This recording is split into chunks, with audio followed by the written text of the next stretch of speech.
बोध बिंदु के सभी दर्शकों को नमस्कार। आज हमारे साथ एक साथी हैं, आइए इनसे कुछ बातें करते हैं। तो आपका नाम क्या हुआ? एक्चुअली मेरा नाम खुशबू रस्तोगी है।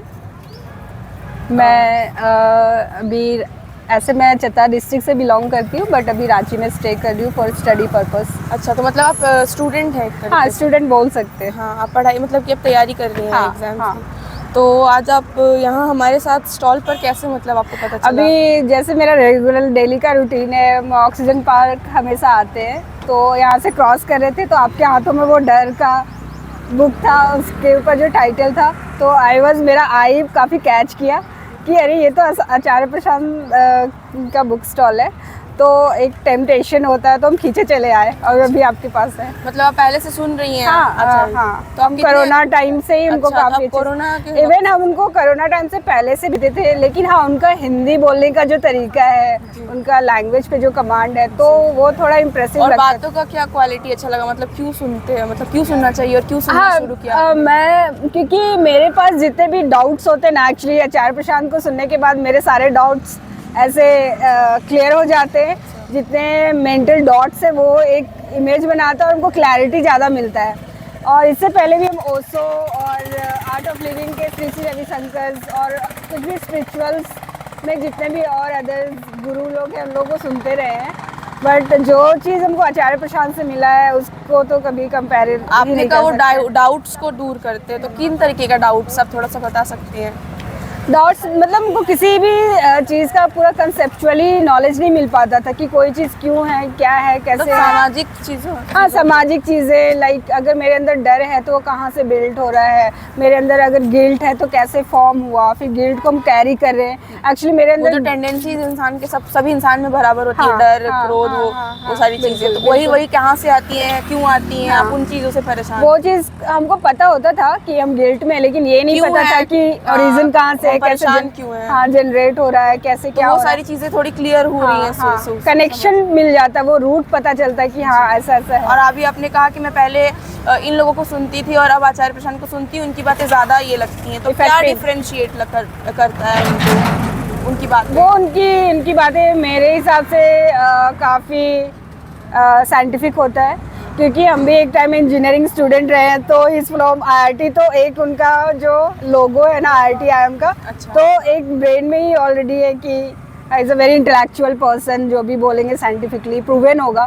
तो वो सुनने के बाद और क्लियर हुआ होगा। हाँ, बिल्कुल बिल्कुल, कोई मैच नहीं उनका। तो क्या आपने उनकी कोई भी किताब पढ़ी है अभी तक? हाँ, मैंने ई बुक्स पढ़े हैं। मतलब आपके पास ई बुक्स का कलेक्शन है? डाउनलोडेड है? यस जी। तो कौन कौन से ई बुक्स, किन टॉपिक्स पर, मतलब कौन से आपने पढ़े अब तक, बता? ऑलमोस्ट जितने भी ज़्यादा वुमेन रिलेटेड जितने भी बुक्स हैं। वुमेन रिवोल्यूशन हो गया, स्त्री पढ़ा है? हाँ, मैंने पढ़ा है। अच्छा, तो थोड़ा स्त्री किताब के बारे में कुछ बताइए कि क्या उससे मतलब आपने सीखा? उसमें ज़्यादातर खुद फ्रीडम के बारे में, एक जो बैरियर्स है उसको ब्रेक आउट करने के लिए, और जो वुमेन फ्रीडम होता है उसको, मतलब जेंडर बायस ऐसा नहीं। जो एक लाइन रहता है कि सुरक्षा नहीं मकान में, लड़की रहो उड़ान में, तो आप क्या मतलब इससे समझ रही हैं? कैसे ये लग रहा है रिलेटेबल?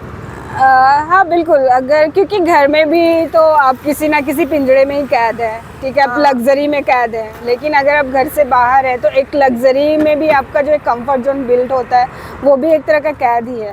और वो घर एक तरीके से हम अपने दिमाग के पिंजरे को भी बोल सकते हैं, वो भी हमारा घर ही हुआ। बिल्कुल बिल्कुल। हाँ, तो वहाँ नहीं है सुरक्षा, वहाँ से निकलो। फिर जब भी बाहर जाते हैं तो हम हमारा बेस्ट बाहर आता है हमसे, छोटे छोटे चीज़ को ही हम डील कर रहे होते हैं, लोगों को डील कर रहे होते हैं, सिचुएशंस आते हैं उनको डील कर रहे होते हैं। तो हमारे अंदर के जो हिडन टैलेंट्स है या फिर जो ब्लॉकेज है उस पर हिट भी होता है कि अरे ये चीज़ हम नहीं कर पाए, क्यों नहीं कर पाए, तो यहाँ कुछ ब्लॉकेज था, या हमको शेम था, डर था, हेजिटेशन है, तो उसको देख पा रही है, मतलब हाँ, उसको देख पाते हैं। और उसके बाद फिर लगता है कि वो जब दिख जाता है तो उस पर काम करना, उसको डील करना थोड़ा इजी हो जाता है। तो बाहर निकलना तो ऑब्वियसली बहुत ज़रूरी है। और आपने कहा कि आप पढ़ाई करती हैं, तैयारी कर रही हैं, तो आपकी पढ़ाई पर वो चीज़ कैसे, मतलब लोग बोलते हैं ये सब तो फालतू चीज़ है, स्टूडेंट का तो टाइम वेस्ट होगा, तो आप क्यों फिर सुन रही हैं? आपकी पढ़ाई को कैसे ये चीज़ें अफेक्ट करती है?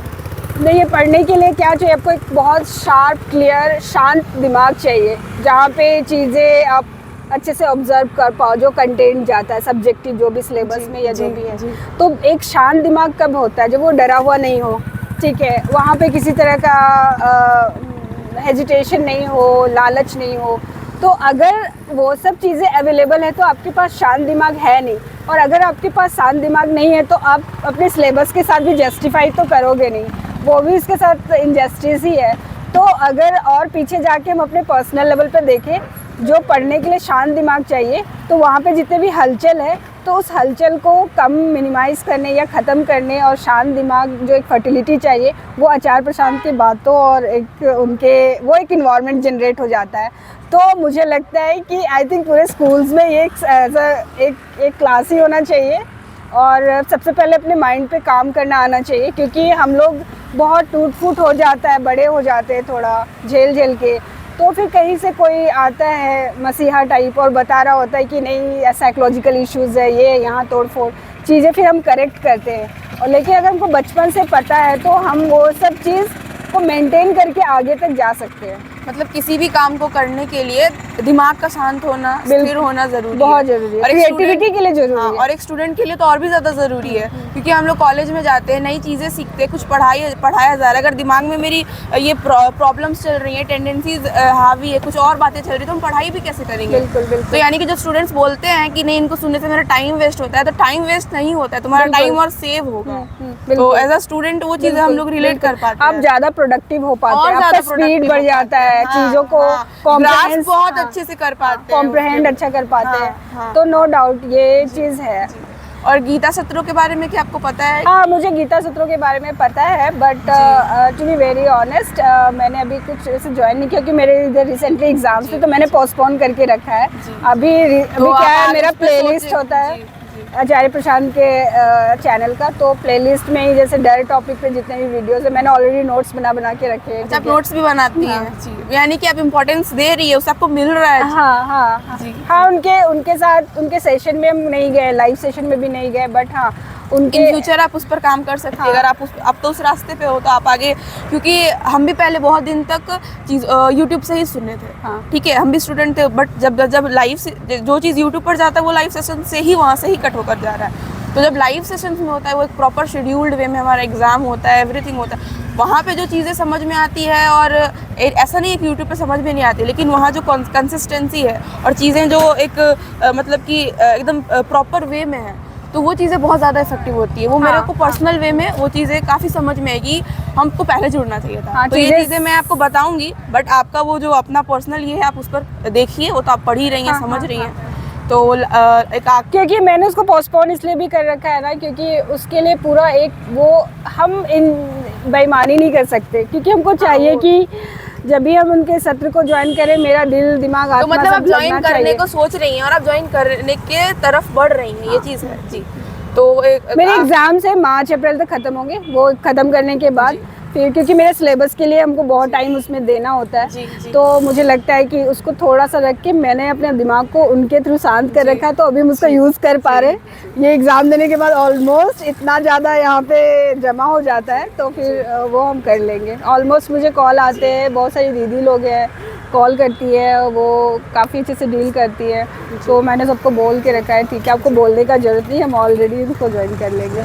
तो एक आखिरी बार मैं पूछना चाहूँगी कि क्या स्टूडेंट्स को और जितने भी आप लोग हैं, जितने भी तरह आचार्य प्रशांत को सुनना चाहिए या नहीं सुनना चाहिए? ऑब्वियसली सुनना चाहिए, और सुनना ही नहीं चाहिए, उनको एज अ जीवन में उतारना चाहिए। वो उनके लाइफस्टाइल का एक हिस्सा होना चाहिए, क्योंकि उन्होंने जो अपने लेवल पे रिसर्च करके अपना जीवन उन्होंने काफ़ी लगाया है चीज़ों को बारीकी से समझ के लोगों के हित के लिए। तो अगर हमको ऐसे बहुत नॉर्मली मिल रहा है, क्योंकि उन्होंने 20 साल जैसा कुछ किया है, बहुत काफ़ी काम किया है, तो उनके पास जो भी चीज़ें हैं जैसे वो एक मैजिक है, वो मेडिसिन है, ठीक है। और अगर हमको सुनते हैं, समझते हैं, और वो आम पब्लिक के लिए सब चीज़, ऐसा कुछ नहीं है कि उनको सुन के समझ नहीं आएगा, हर एक जमीनी तल पे समझाते हैं, जमीनी भाषा में समझाते हैं, तो फिर एक बच्चे को भी समझ में आ जाए। बिल्कुल जी। तो मैं बच्चों का ऐसे फाउंडेशन फंडामेंटल्स स्ट्रॉन्ग रहे, उनमें इथिक्स ज़्यादा अच्छा हो, उनको सही गलत ज़्यादा पता हो, ठीक हाँ, है वो ना, कहाँ तो से आ रहा है, हाँ, किस केंद्र हाँ, से आ रहा है, हाँ, सही गलत कौन पढ़ा रहा है मेरे को, हाँ, पहले से तो हाँ, नहीं पता बिल्कुल, था। बिल्कुल। जी, तो इन सब हर चीजों पे वो बोलते हैं ना, प्रश्न करो, चीजों पे प्रश्न करो। तुम्हें कैसे पता कि ये चीज ऐसी ही होती थी? बिल्कुल, किसने बिल्कुल, बताया तुम्हें? बिल्कुल। जी, जी। तो ये सारी चीजें जितनी क्लियर रहेंगी, हम हाँ, मेरा हम खुद अपने के साथ जीवन में जो चॉइसेस करने वाले हैं आगे, उन चीज़ों को और ज़्यादा क्लैरिटी से ले पाएंगे। एक स्टूडेंट जो है वो अपने सब्जेक्ट चूज करता है, अपने लाइफ में करियर चूज करता है, वो काफ़ी सारी चीज़ें हाँ, करता मेरे है। साथ खुद हुआ है। मैंने जब 10th-12th के आसपास मुझे करना कुछ और था, लेकिन मार्क्स बेसिस पे या पेरेंट्स का एक होता है, जी, उसके हाँ, बेसिस पे हाँ, ये हाँ। तुम्हारा अच्छा है, या फिर हाँ। उस टाइम और ये था कि ये इस करियर में स्कोप ज़्यादा अच्छा है, ये ज़्यादा ब्राइट करियर है। वो सब तो जीवन में फैक्टर्स में आके आप, मैंने हाँ। अपना सब चीज़ चूज़ किया। बट अभी फिर भी तो हम फंस गए, बीच में फंसे हैं। बट अब वो दिख रहा है आपको, वो दिखता चीज़ें है समझ मुझे, में आ रही, बिल्कुल कहाँ दिखता से है। मैंने कौन सा चॉइसेस मैंने किस बेसिस पे बनाया था। बट उस वक्त हम इवन उस confused समय भी होते हैं। मुझे पता रहता था वो सब चीज़ें हो रही है, लेकिन हम बहुत बच्चे थे और मेरे पास वो स्ट्रेंथ नहीं था कि हम समाज और पेरेंट्स के साथ फाइट Face कर कर पाए, सके उसको। फाइट कर ले अपने लिए। वो स्ट्रेंथ नहीं था, अब मेरे लिए है, तो हमको फ़र्क नहीं पड़ता। अब हम खुद के लिए स्टैंड लेते हैं, या हमको यही एग्जैक्टली करना या ये नहीं करना, वो बहुत कस्टमाइज रहता है। तो एक आखिरी बात पूछूंगी हाँ, हाँ, कि बिल्कुल। कोई एक चीज जो आपको आपकी जिंदगी को जिसने बदला है आचार्य जी से, वो क्या है?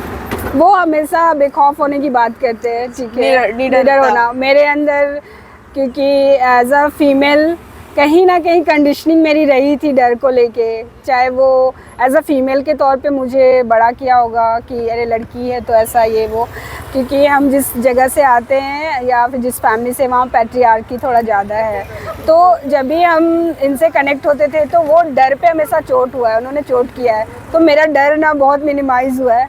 हम ये नहीं बोलेंगे कि हम पूरी तरह से एकदम, हाँ, लेकिन वो इतना ड्रास्टिकली कम हुआ है कि मेरे लिए वो चीज़ उनसे और वरदान की तरह है। वरदान है, और उनसे और ये इतना ज़्यादा कनेक्ट सभी करता है। फीमेल्स इस चीज को रिलेट कर पाती है, क्योंकि ये मेरे साथ भी है। बिल्कुल। तो ये बिल्कुल लग रहा है वही बात है। सभी फीमेल्स का जो डर है, झिझक है, ये करेंगे तो अरे कोई समाज क्या बोलेगा, लोग क्या बोलेंगे। और उनका एक जो रहता है ना, जेंडर, चीज़ों को जेंडर के बेसिस पे नहीं देखना, you are a human being first, हाँ, हाँ, first। फीमेल होने से पहले इंसान हो। एग्जैक्टली। और Yes। वो हमेशा चेतना के बारे में बात करते हैं जी। कि आपका चेतना बहुत जी, जी, उत्कृष्ट होना चाहिए। वो कभी कोई भी काम अपनी चेतना के उत्थान के लिए करो, हाँ, हाँ, है ना? और अब हाँ, बिल्कुल काम भी करना चाहिए, और आपका चेतना से ही सामने वालों को भी जज करे कि उनका चेतना कितना उत्कृष्ट है। तो वहाँ पे सारी चीज़ें बहुत फीकी पड़ जाती हैं। तो ये सारी that's the चीज़ें thing। आपकी clear हुई है। तो बहुत बहुत शुक्रिया हमसे बात करने के थैंक यू लिए। So much. अब मुझे भी बहुत अच्छा लगा आपसे ज्वाइन करके। और अगर ऐसा कभी भी कुछ मेरे तरफ से हेल्प होगा तो हम पीछे नहीं हटेंगे। बिल्कुल, हम लोग हर contribute संडे करने को के लिए। बुक स्टॉल्स लगाते हैं, आप बिल्कुल आ सकते हैं, विजिट कर सकते हैं, हमारे साथ रह के भजन गा सकते हैं, और किताबें तो है ही, पढ़ सकते हैं। Sure sure. बहुत बहुत धन्यवाद। ठीक है, थैंक यू सो मच।